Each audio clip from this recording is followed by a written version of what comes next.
naman, maglalagay ako ng bato. Titignan ko kung lulubog silang lahat. Hala!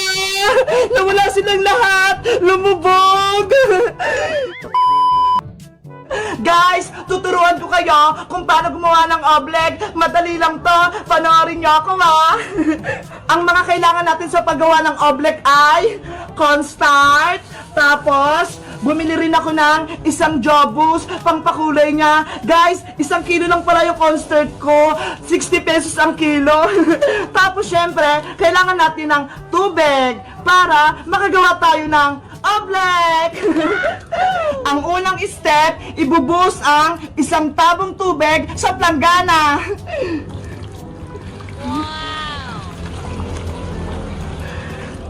Wag susobra yung tubig nyo, ha, para maging perfect yung oblek nyo. Ang susunod naman ay ang ating pangpakulay. Hulaan nyo, guys, kung anong kulay ito.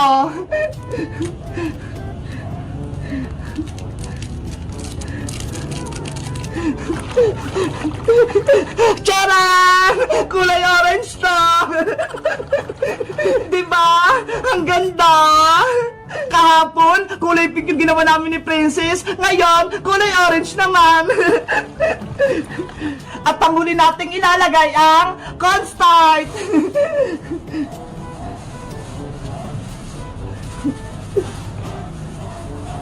Dahan-dahan lang yung paglagay, ha, para matimpla natin yung oblek.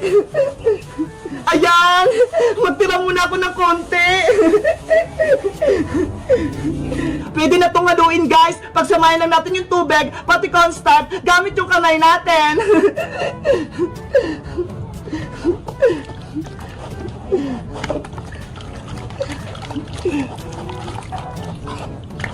Dapat matunaw lahat ng cornstarch, pati sa ilalim. Oh no! Hala! Matubig ata itong gawa ko. Lalagyan ko pa nga ng cornstarch.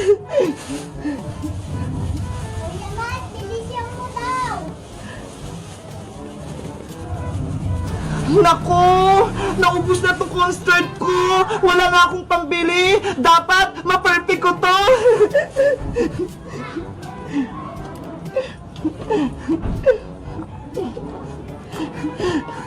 Ayan! Parang nararamdaman ko na perfect to! Big Bird, manood ka sa akin, ha! Para sa susunod, alam mo na yung paggawa!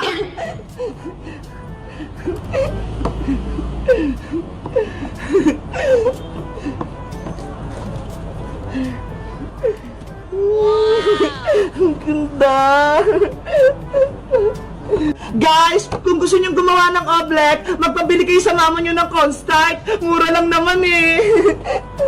Maganda kaya gumawa ng oblek. Nakakawala ng stress nito.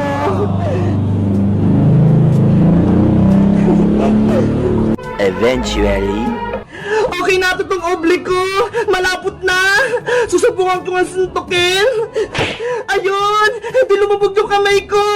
Ang galing. Nakagawa ko ng oblek. Perfect na perfect. Guys, may experiment ako. Mamartilihin ko yung oblek. Titignan ko kung lulubog yung martilyo.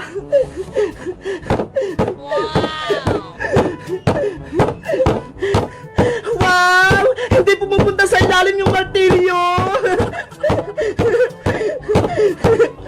Ngayon naman, maglalagay ako ng bato. Titignan ko kung lulubog silang lahat. Hala! Nawala silang lahat! Lumubog!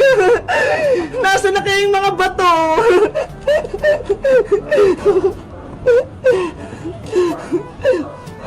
Ito! Guys, ang huling challenge naman, aapakan ko to. Titignan ko kung perfect talaga yung oblek natin. 1, 2, 3, talon! Wow! Hindi ako lumulubog! Ang galing! Perfect yung oblek ko! Hindi talaga lumulubog yung paa ko! Perfect na perfect yung oblek ko! Mabuti na lang! Hindi dumating si Boyong! Hindi niya ako guguluhin!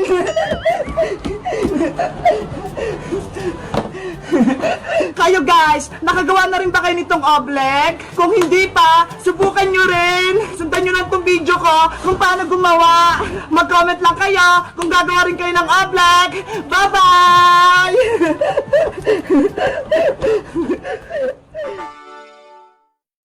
Aling Sonia! Anong bibilhin mo, Bebang? Pabili po ako ng Safeguard, yung Bioderm. Ha? Safeguard na Bioderm pa? Ano pa talaga? Yung sabon po ni nanay, yung lagi niyang binibili sa inyo, yung pantanggal niya ng buni sa puwet. What? Hanggang ngayon may buni pa rin si Sitang? Matagal na yun ah. Hindi pa rin nawawala? Opo, hindi pa po rin nagaling. O teka, kukunin ko lang.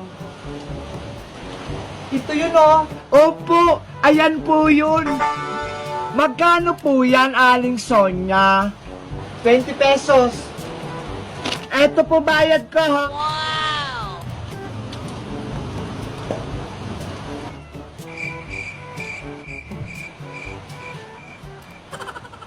Andyan ka pa rin? Andyan na yung sabon ah. Ano pang naantay mo?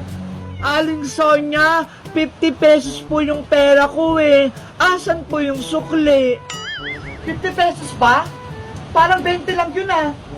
50 po yun. Tignan nyo po dyan sa lagayan. O teka lang, titignan ko. Ay, 50 nga. Sorry naman, hindi ko napansin. O eto na sukli mo, Bebang. Salamat po. Hala, bakit ito lang? 50 yung pera ko ah. Dapat 30 yung sukli. Aling Sonia, Aling Sonia! Ano na naman yun? Istorbo ka sa pagtitiris ko ng tigyawat? Kulang pa rin po itong binigay niyong sukli sa akin. Ano? Kulang pa rin? Ay aba, baka binubudol mo na ako ah. Di ba po 50 pesos yung pera ko? 20 pesos yung sabon? Dapat 30 yung sukli nyo sa akin. Magkano ba binigay ko sa'yo? Ito po oh, 20 pesos lang. Ay, oo nga, kulang. Buti na lang, marunong na ako magbilang. Hindi na ako mapapagalitan ni nanay. O Bebang, ito na sukli mo ha. Wala nang kulang yan. Thank you po, Aling Sonia. Sa susunod po, magamit kayo ng calculator para hindi kayo malito. 1 hour later. Pabili po ulit, Aling Sonia. Ano yun, Bebang? Magkano po yung Colgate na close-up? What? Ito ba? Ayan nga po. 8 pesos lang. Ah. Eto po yung bayad.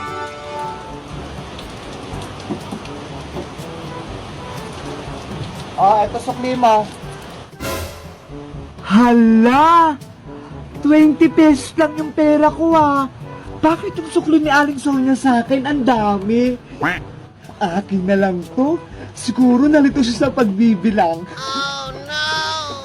May pambili na ako mamaya ng pagkain ko. Para yung sukli ko kay Bebang sobra-sobra. Hoy Bebang! Yung sukli ko, sobra-sobra. Huh? Nawala agad? Mga bata talaga? Kapag kulang ang sukli, babalik para magreklamo. Pero kapag sobra, tatakbuhan ka na. Ay! Lugi na naman yung tindahan ko.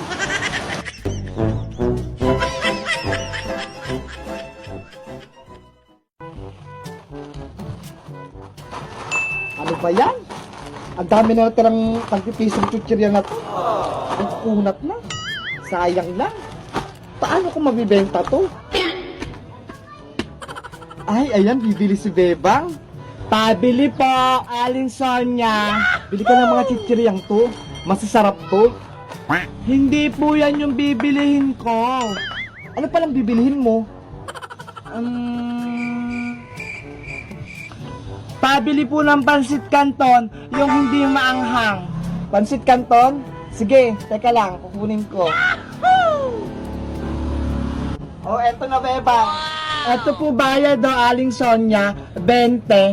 Ay, may naisip ako. Para mabenta ko to, ito na lang gagawin kong panukli ko para kay Bebang. Oh, no! Oh, eto na sukli mo, Bebang. Hala, bakit ito? Wala na akong barya panukli, kaya ayan na lang. Makunat na to, Aling Sonia eh. Tsaka baka magalit po si nanay. Pwede pa yan, Bebang. Huwag ka na mag-inarte. Ano ba yan? Tatagalitan ako ni nanay. Yes! Nabawasan ko yung tagpipisip-chichirya dito. Nay! O, Bebang, asan yung pinagbili ko sa'yo? Ito po, oo. Eh, asan yung sukli? Ito yung binigay ni Aling Sonia. Chichirya, makunat pa. Ito yung sukli? Wala na daw siyang barya panukli eh. Kaya yun na lang binigay niya sa akin. Mautak talaga yung Sonia na yan? Sabi ko nga po, ayaw nyo yan eh. Bumili ka ulit doon. Anong bibilihin ko, Nay? Bili ka ng 5 pisong paminta. Paminta? Asan yung ipangbabayad ko? O, ito o. Ayan ang pangbayad mo sa kanya. Wala. Hindi naman to pwede na eh. Hindi naman to pera eh. Sabihin mo sa kanya, wala akong barya. Saka sa kanya ang galing. Kaya pwede na yan. Sige na nga.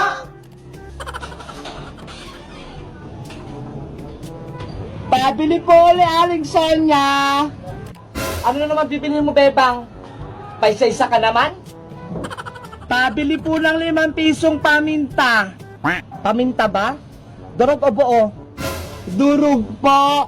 Tulad ng pagdurog niya sa puso ko. Umuhugot ka pa, Bebang? Eto na yung pamintang durog mo. Salamat po. Asa na yung bayad mo? Eto po, oh. Ano to? Ayan po yung sukli nyo sa akin kanina.